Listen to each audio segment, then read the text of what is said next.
Hey, how's it going, everybody? A lot of people expressed interest in my Cast on Crit Arc Raider, the bow version that I mentioned yesterday about a build that I found that was really fun. And yeah, this is just gonna be a quick little 10 to 15 minute, build showcase and overview. It's not gonna be a deep guide. This isn't a build that I've spent a ton of time putting effort into. This is really just like, 2 days of me playing around. As I said in the video yesterday, this is me just saying, you know what? I'm going to make a build for myself. I just want to play something really fun, not think about things like budget or, leveling guides or anything like that. This is not a beginner build. This is just an idea of, hey, if you want a little bit of inspiration, if this is something that looks fun to you, give it a shot. So yeah, with all of the caveats out of the way, the one thing that I will say is that this is a Cast on Crit build, so definitely watch the Cast on Crit guide that I made about a month or so ago if you're not familiar with the mechanics there. The other thing is, this is very, very similar to my Cast on Crit Hex Blast Occultist that I did a few weeks ago. And honestly, that build is basically better in every single way, except for speed. This is not a very high damage build. We're maybe in the 5 to 8 million DPS range. It's not a very tanky build. I do have Cast on Death Portal here, but what it is a very fast build. The idea is just to run really fast, blow up the entire screen, and have a good time. We are currently using Herald of Thunder and Herald of Ice for just beautiful screen-filling explosions and clear. It is not actually even best in slot. We could drop both of the Heralds for Zealotry for more damage, or we could drop both of them for Determination, get hybrid armor and evasion bases, and really just be like a pretty tanky build, actually. This is really like the distilled quintessential flavor of what I enjoy in Path of Exile. So if you want a little taste of what I like, this is what this is. As you can see in the background, it's very fast. It can do T16 Delirious Beyond maps. I have killed the early bosses in the game. I've killed Maven, I've killed Cortex, killed Shaper, the easy guys. With this build, it feels incredibly good to play. Yeah, I think I might actually do some farming today on stream a little bit later with this build. I'm having so much fun with it.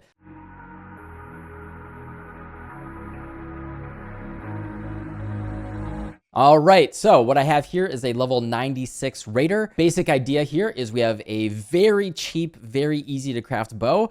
This is one of the coolest things about this build. We do want a spine bow, which allows us to get a very high critical strike chance. Even with crafted crit, we can get really high crit chance. I got a synth base here. I think I bought this for 40 chaos. Hit it with Essences of Woe, which will give you that spell damage prefix right there until you get something like T1 attack speed or T1 crit multi. Replacing that dexterity with crit multi would be even better. Then you craft cannot roll attack modifiers with full suffixes, and Exalt Sam will guarantee give you that +1 socketed gems, which is awesome. And then you just want to finish up with critical strike chance. So crit chance, crit multi, and attack speed are basically the perfect suffixes there. This is a very easy, cheap, easy to make bow for just 1 or 2 divines. And then the key that we're doing here is we're using Cast on Crit, which when an attack crits, they will then trigger the also linked spell. So the interesting thing about this flavor especially is that it is a double 3-link. And like a little bit of the history of this is I played a Cast on Crit Arc Raider a long time ago using Cyclone, one of my favorite builds ever. It was like 10 million DPS, but fast. And I've been experimenting with bow Cast on Crit, for a while. I saw Mathil did something very, very similar to this. I was already doing Cast on Crit Arc, but then I saw that Mathil did it with Lightning Conduit as well. Why not toss in Lightning Conduit? Even though we're on like double 3-links here, right? Like Arc, Lightning Pen, and Empower. You can replace this Empower with increased critical damage. It's exactly as good. It's like almost the exact same damage, but I didn't want to roll for 4 blue sockets. That's kind of a pain in the butt. It's just Arc, Lightning Pen, and Empower. That's it. It's just a 3-link. And then the next hit that crits from your Rain of Arrows or Blast Rain will then trigger Lightning Conduit, which we want to scale our shock effect. It will then clear the entire screen with a big lightning explosion and do very good damage. For map clear, we do want to use Rain of Arrows. As you can see, it has gigantic, huge coverage. Within the cooldown of Cast on Crit, the Rain of Arrows will be critting. You can see it's like it hits the entire screen. And this is what gives us like ridiculously good clear. But as you can see, like the single target, it's not really going to hit in a focused area very well. For that, we do want to replace that with Blast Rain. And you can see it's a lot more hits in a focused area, which is great. So yeah, that's the triggers. Double 3-links here with Arc into Lightning Conduit. Now simulating our actual DPS here is really, really hard because PoB doesn't know when it's triggering Arc, when it's triggering Lightning Conduit, what the amount of shock effect is. They have different cooldowns like that. The trigger rate will be independent for each spell, so we don't have to worry about getting as much CDR since we're using 2 different spells here. Now, if we could attack ridiculously quickly, then we would care about the CDR as much. Since we're not hitting 20 times a second, which would be the threshold, since we're using 2 different spells with a 52% CDR, we're probably not doing that, so we don't have to worry about that. But if you've got enough attack speed, that would be the highest throughput of our DPS. Theoretically, we're somewhere in the 5 to 10 million DPS range. I'd have to slow down the footage and count to get an accurate amount. But I will say it's enough to do Delirious Beyond maps. Not 100% Delirious, but it feels really good, in the footage that you saw at the beginning. And that's enough for me. I'm not really interested in pushing it any further. As I said, I care about the aesthetics and what it feels like. And that's why we're using Herald of Thunder and Herald of Ice. The helmet is actually really cheap and really easy. We just want, I'm just scaling evasion entirely. Like I said before, you could replace the Heralds with a nice Determination and do armor evasion bases if you want to go giga tanky.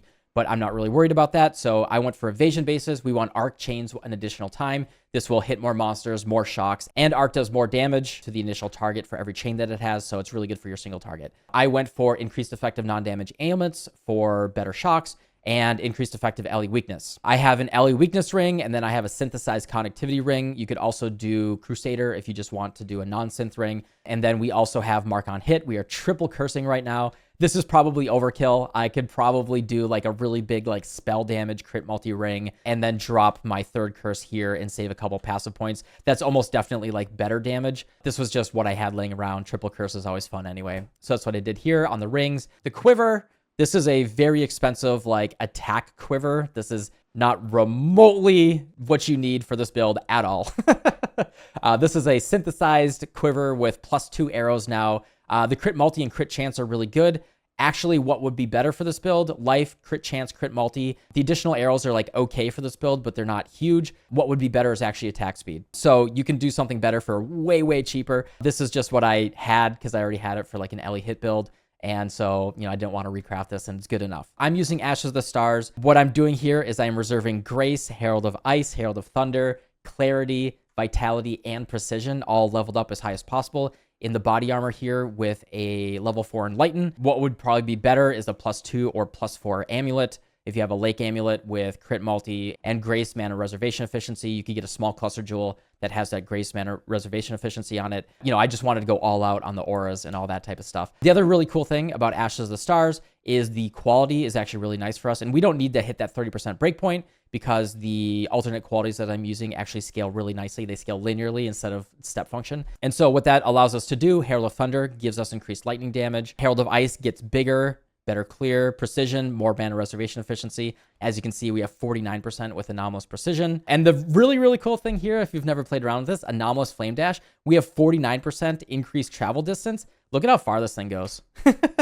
It's pretty nice. So you almost have a full screen flame dash. Definitely consider doing that if you want something that's kind of comfy and might make mapping a little bit faster and maybe boss fights a little bit more comfortable. Oh yeah, and then the helmet, I did craft this with a Essence of Loathing. This is a thing that we kind of want to lean on a lot since we lost that mastery for mana reservation efficiency. You can see I get up to 10% mana reservation efficiency on any armor part. So you can use this for crafting gloves, armor, and boots. So you can use this for crafting helmet, gloves, armor, and boots, which can be really nice for, making up for the loss of that mastery. So that's pretty great. The body armor, I actually just crafted this really quickly this morning to replace my old one.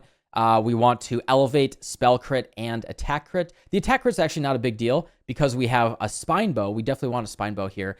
It has really, really high crit chance. So I think I'm actually way over on my crit chance for attacks, but why not? When you're going big, just go all the way. But you could probably not elevate the attack crit here and just elevate the spell crit.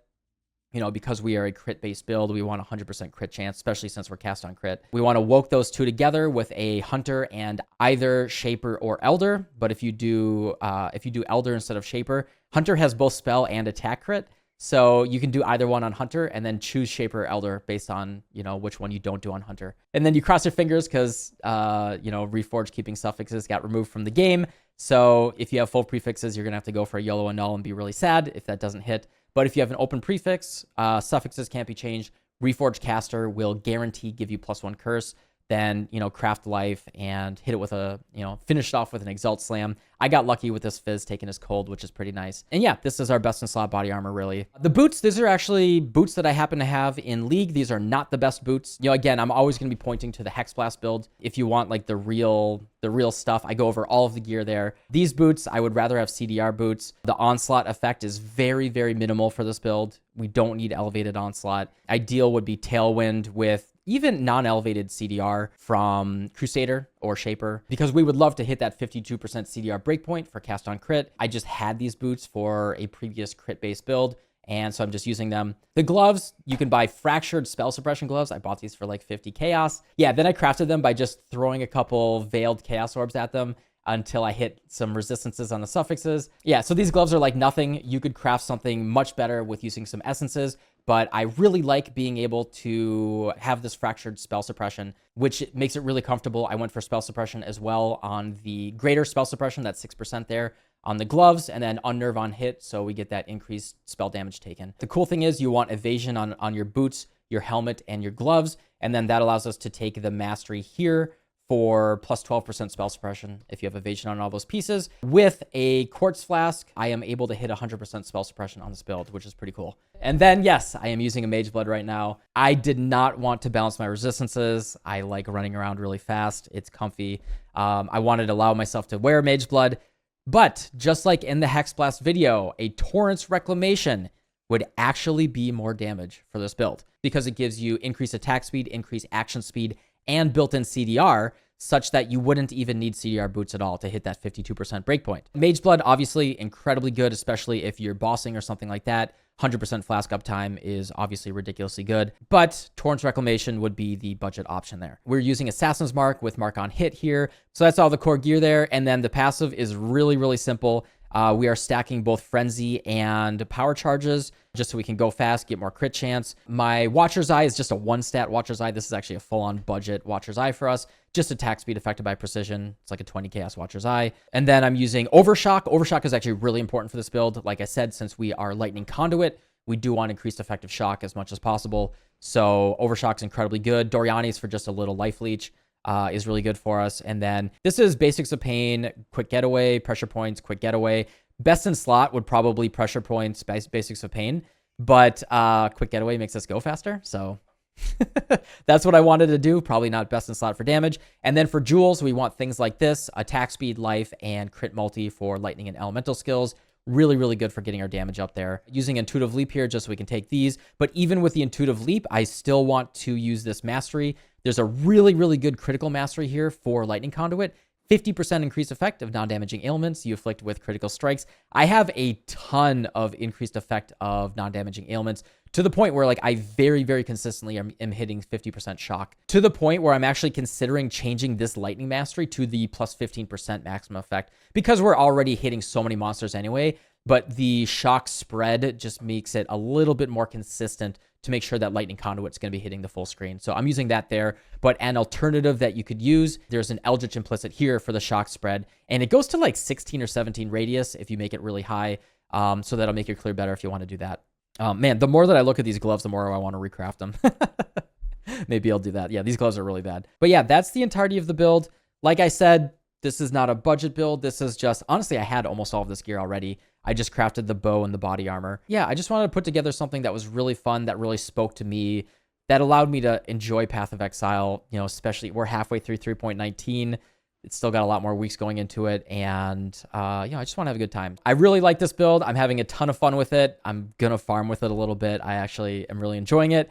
But if you want something that's very similar, that is, honestly, you can put it together a little bit cheaper and is way more damage. Like I think the Hex Blast one was 15 plus million DPS, like easily. Definitely look at the Cast on Crit Occultist that I did a couple weeks ago. But if you want to run really, really fast, be a raider, and have a good time, maybe this gave you some inspiration. Maybe it'll help you enjoy Path of Exile a little bit more. But anyway, yeah, just a quick little overview of the build that I've been playing the past couple days. Let me know if there's anything else that you'd like me to try out. I'm open to inspiration right now. This league is this league. We're making lemonade out of lemons here. But yeah, thank you so much for watching. If you want more of this, definitely subscribe and let me know what you'd like to see. And as always, huge thank you to all the patrons. I appreciate you so much. And I'll see y'all tomorrow. Bye.